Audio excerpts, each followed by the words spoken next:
the presentation on the preliminary district budget. Diane, take it away.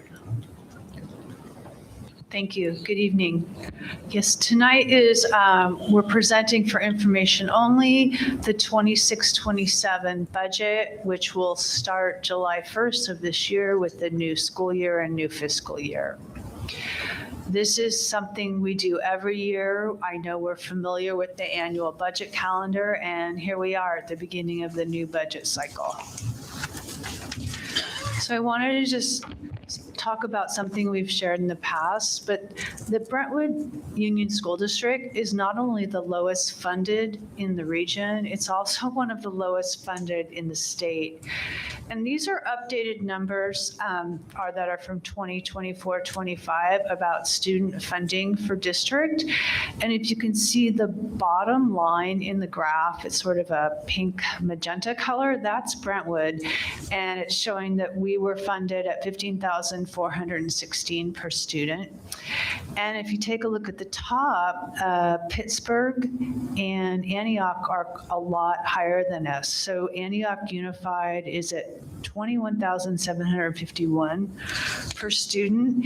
And if our district was funded at that same amount, that would be almost $60 million more in just LCFF revenue. So as we know, everybody's funded different, but it really does make a dramatic effect on how we can fund our programs and educate our students. So for the adopted budget, the assumptions are based on our governor's May revise.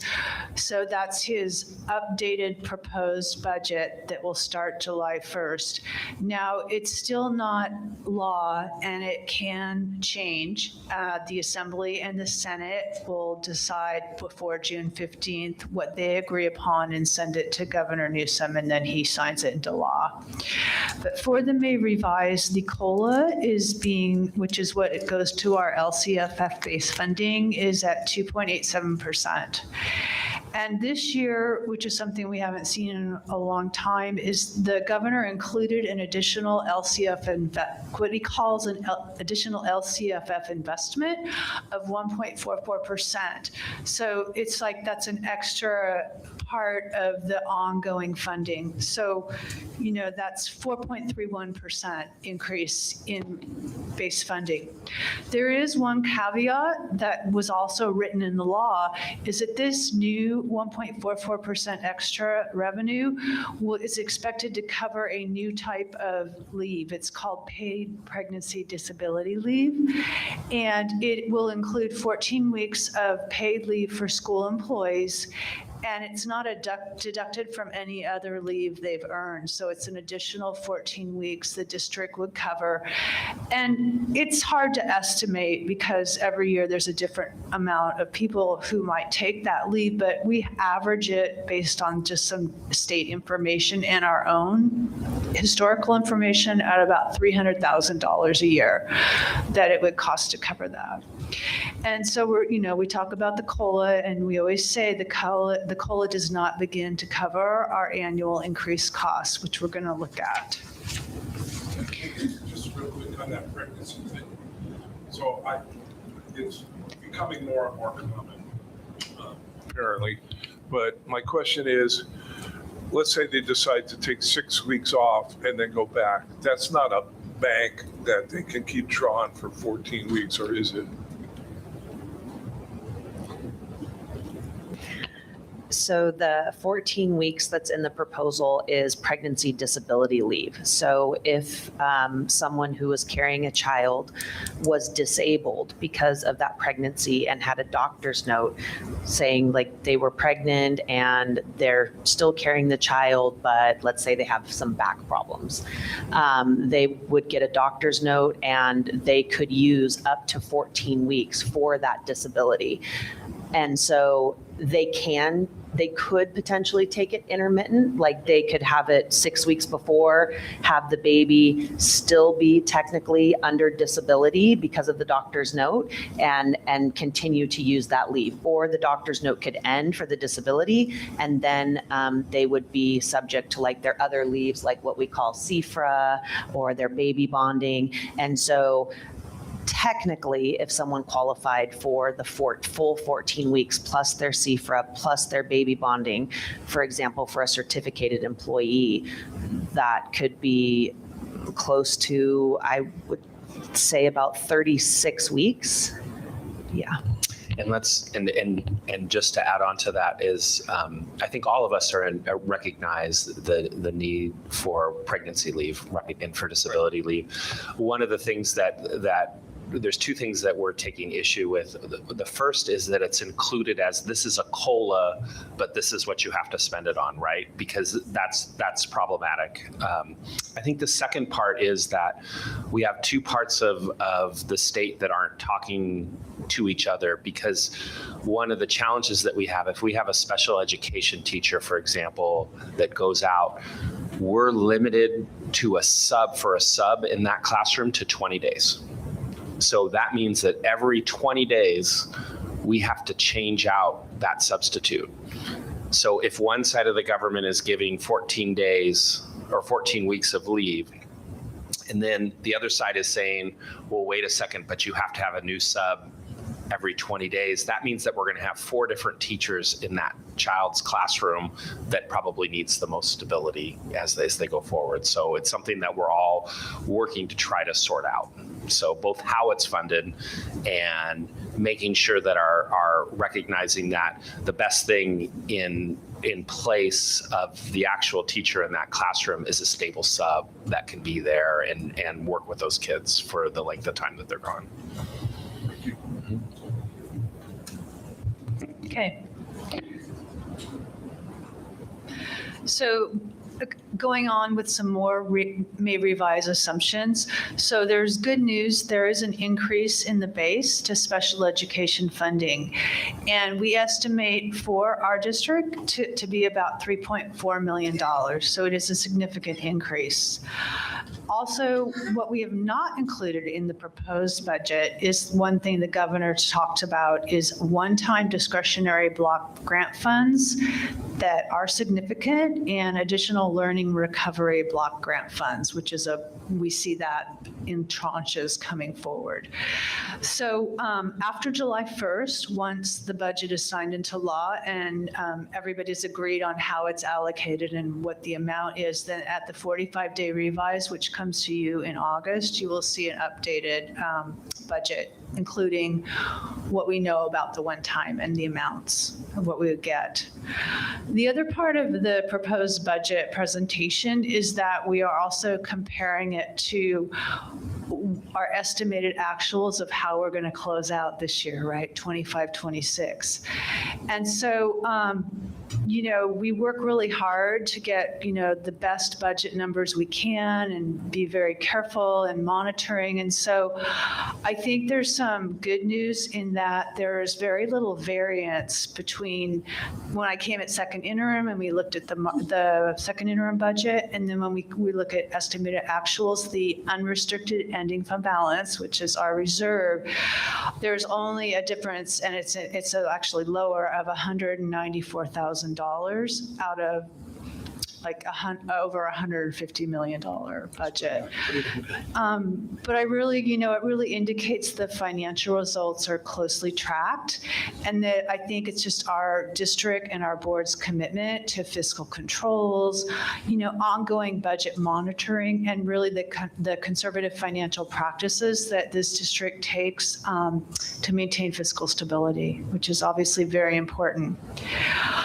In the proposed budget, we do not have included this year's 25-26 or the next year's negotiated salary increases. So those are not part of when you look at the multi-year projections. Enrollment is lower. I'm going to talk about that in a minute as to what we projected. So we looked at enrollment projections at second interim, and we know they were softening. But based on what we have today with enrollment, starting for 26, 27, and then sort of our historical growth over the summers, we are now projecting to just start to have our seabeds at 9,900. And at second interim, we were saying 10,212. So we've dropped in our projections another 312. And that over the next 2 years would be a reduction in revenue of $8 million. That is not to say we are not prepared. We are very prepared to take every student who wants to come here. We track it weekly, and you just don't want to over budget, because last year we actually had to reduce our enrollment projections when we finalized them. We were over budgeted. So it's part of the budget process. You update the enrollment projections. So at first interim, we will update them with where we are with actuals, and the revenue is adjusted. And again, we talked about this at the last March meeting, but again, what changed? Well, TK expansion is now occurred. It's stable, right, which is good. And kindergarten pipeline means it's not accelerating. And we know that our upper grades are strong, but that our lower grades are really flattening in the cohorts that come in.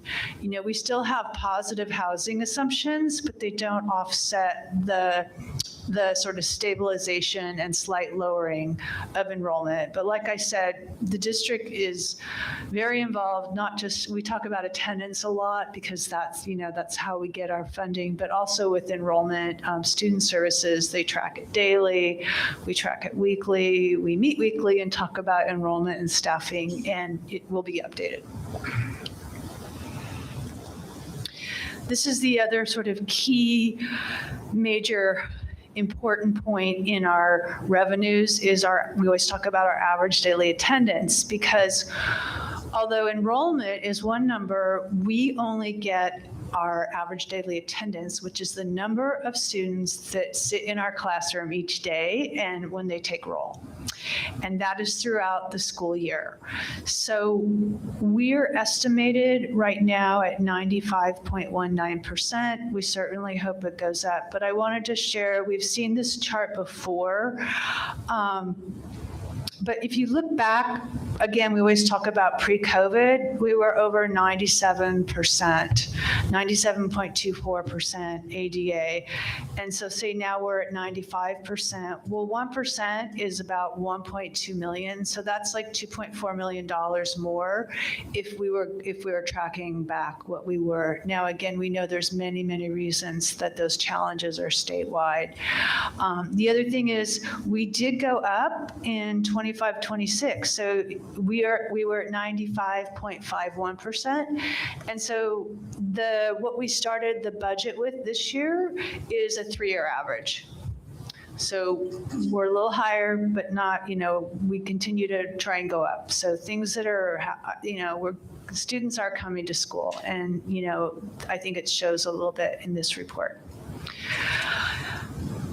So it's the special education contribution, which is the number that yearly our district and every district does to really fund special education, because as we know, the federal funding is very low and the state funding is very low. However, this year in the May revise, the governor, as I said, did a significant increase in base funding.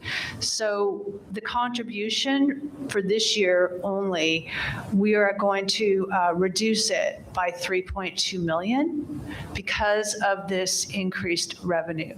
Now, at the same time, special education costs continue to rise annually. Besides, turning the page of salary and benefits, we have more students coming, more special needs, more, students come at a MPS school. I mean, we continue to increase how many students we serve and the types of programs. So we're going to dip for 1 year, and which is very good because we don't need to take that out of the general fund to fund special ed contribution. And then over the course of the 2 out years and beyond, we will go back up, but at a rate, again, about 2 million annually. But it's still, it does make a significant difference in where we are. So we talk about the cost to turn the page, and remember what that means is how much does it cost just to maintain our current educational services? How much does it cost just to maintain what we're doing here in the district? So these are ongoing annual increases that are in our expenditures. So if you take a look for this year, if you're comparing 25-26 to this upcoming year, there is no increased cost in the special education contribution, which is a 1-year real bonus for us. And then really it's almost all, it's staffing, it's employee salaries and benefits that out of the 5 million increase this year, 4.2 million is really step and column, which is annually. It's increased sub costs, CalSTRS, employee pension rates, and health and welfare. But these are the standard, and they continue to rise every year. And so when you say that, COLA doesn't cover the costs of ongoing expenditures, that's why. Did you want to add something, Dana? No. Oh. Okay. So the second half of the presentation is not the presentation, it's additional fiscal data that does comparisons. So what we did is we're sort of sharing the key factors of what changed from this year's budget at estimated actuals to next year. So as we said, if you look under the unrestricted revenue, that's our LCFF, we expect it to go up by about $6.3 million. So that is very good news. But you want to celebrate the good news, but I just showed you a slide where it's going up 5 million in just, the basic increased cost. So that's, it's just good to pay attention to both those things, but we are getting significant base funding revenue. The other things you would notice in the details of the new year budget is that the unrestricted, what we call the other state revenue, it goes down by 2.3 million because of one-time block grant money that is no longer coming in, and some literacy screening. And then the restricted revenue, all other local, 3.4 million, that is a special ed money. And it comes as an all other local because it comes through our local SELPA. It's just, a category where it sits in. And then in expenditures, the main things that have gone up, as you can see in employee benefits, went up by $1 million. CalSTRS, CalPERS, some vacant positions that were added back. And the other I wanted to show, though, that did go up was our services and operating expenditures. But if you break it down, you can see that, utilities went up like almost $240,000, insurance $159,000, and then the other reason it went up so much is because the one-time money we got was $2.99 million. So when you write a budget or when you get one-time money, so say if we got $3 million this year, it will show at first interim an increase of $3 million in revenue and an increase in expenditures to match, because you have to put them both in at once. So in this new budget, we're going to have a reduction in revenue and actually an increase in expenditures, but that's why that's sitting there. The other main ones, again, are really employee benefits on the restricted side, but 1.2 million of that is CalSTRS on behalf, which is a requirement. It comes in as revenue and it goes out as expenditure, and the state sets the amount, but it sits in that budget. And then here's something I did really want to point out was on the restricted side about services and other operating expenditures, it went down by 9.4 million, which is significant. But what I wanted to say is that 2.99, so 3 million of that is the one time, because we were able to spend more money last year than we had this year. So it went down by 3 million. And then ELOP was 1 million. It went down because our budget's gone down. We're using it more. CalShape, which is actually you're approving a CalShape, which is a grant, a state grant for plumbing, that's going away. So we spent it. So it goes out of that budget, right? So it's additional 1.4. 0.5 is a Medi-Cal. So it's a combination of things. So we take a look, so then we go on to, okay, well, where are we? So starting for 26-27, on July 1st, we have our combined revenues and expenditures, and we're taking a look at our unrestricted ending fund balance, and we end up at $10.6 million, and the reserve is 6.74%. And then if we go out 2 more years, the third year out, which are required by law to have 3 years above 3%, is 6.36%.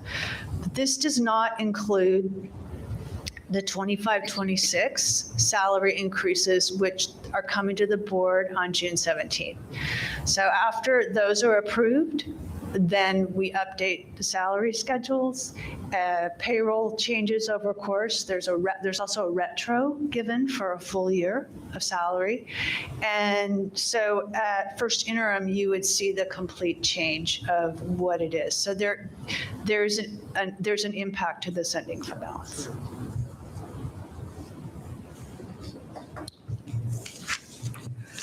So again, just the outlook is, we're gonna add in the 25-26 negotiated salary increases after the budget's approved. It also, though, does not include, we're going to start bargaining again for 26-27 salaries. Those are not in the budget. On the other hand, the good news is at second interim, we were saying we need to use Fund 17, 739,000 to help, bridge the gap. And that's not in this new budget.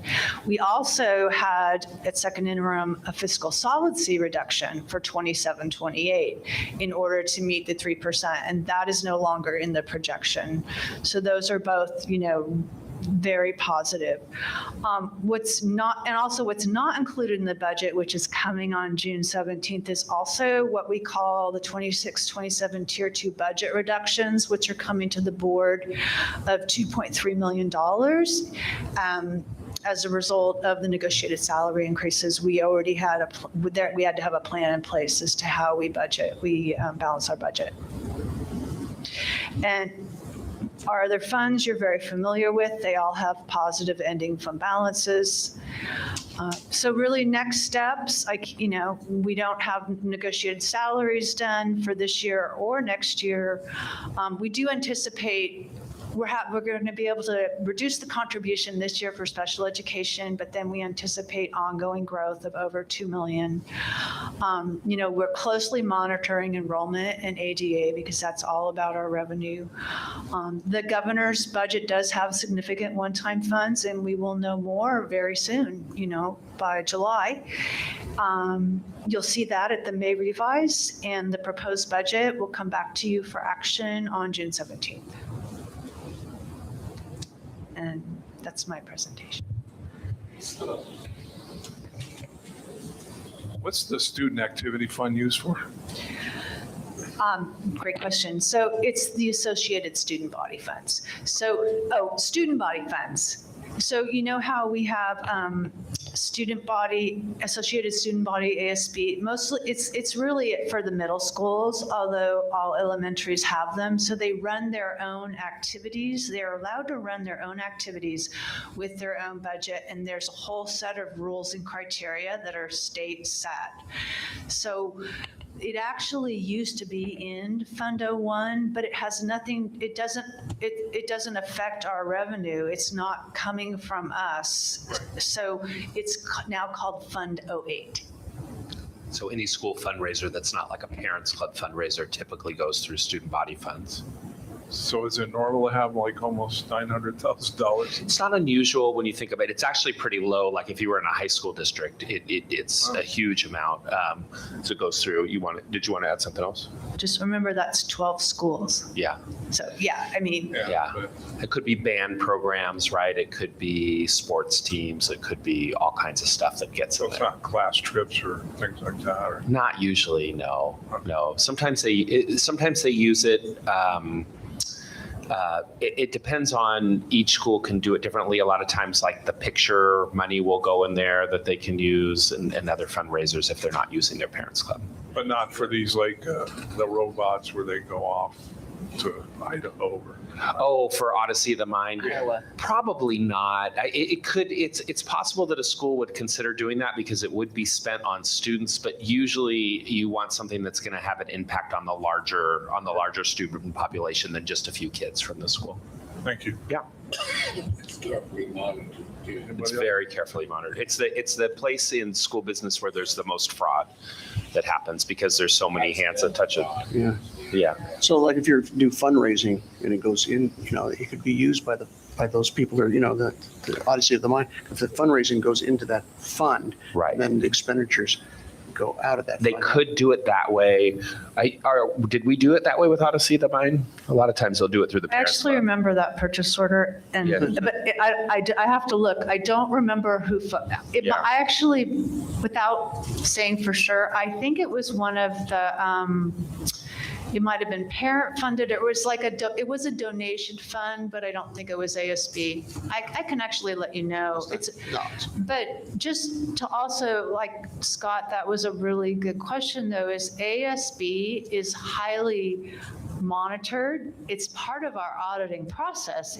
We're still responsible as a district for that money. It's just that it's Fund 8.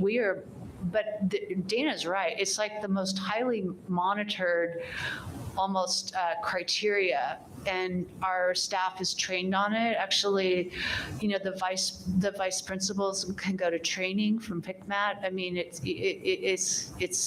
very standardized.